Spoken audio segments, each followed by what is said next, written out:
چلیے آج بات کرتے ہیں اسلام میں صبح کی کچھ بہترین عادتوں کے بارے میں، بالکل مختصر سا۔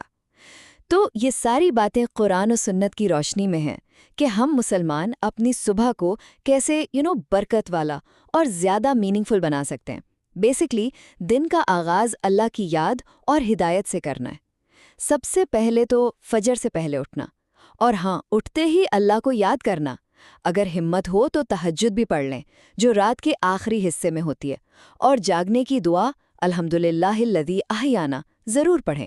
نبی کریم صلی اللہ علیہ وآلہ وسلم نے فرمایا ہے، یاد ہے نا، کہ رات کے آخری پہر میں بندہ اللہ کے سب سے قریب ہوتا ہے۔ پھر دوسری بات، وضو کرنا اچھی طرح سے، اور مسواک، ہاں، مسواک ضرور استعمال کریں، یہ پیاری سنت ہے۔ پھر فجر کی نماز بالکل وقت پر، اور کوشش کریں جماعت کے ساتھ، کیونکہ حدیث میں آتا ہے نا کہ جو فجر جماعت سے پڑھتا ہے وہ پورا دن اللہ کی حفاظت میں رہتا ہے۔ کتنی اچھی بات ہے یہ۔ اور آخر میں فجر کے بعد بھی تھوڑا وقت اللہ کی یاد میں گزاریں۔ صبح کے اذکار جیسے آیت الکرسی، 3 کل، قرآن کی کچھ آیات سمجھ کر پڑھ لیں، بس تھوڑی سی۔ اگر سورج نکلنے تک ذکر کرتے ہوئے بیٹھ سکیں تو کیا ہی بات ہے، اس کا ثواب تو حج اور عمرہ جیسا بتایا گیا ہے۔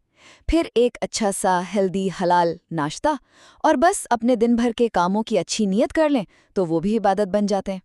تو بس یہ سمپل سی عادتیں ہیں، ان کو اپنائیں اور دیکھیں آپ کا ہر دن کیسے برکت، حفاظت اور اللہ کی یاد کے ساتھ شروع ہوتا ہے۔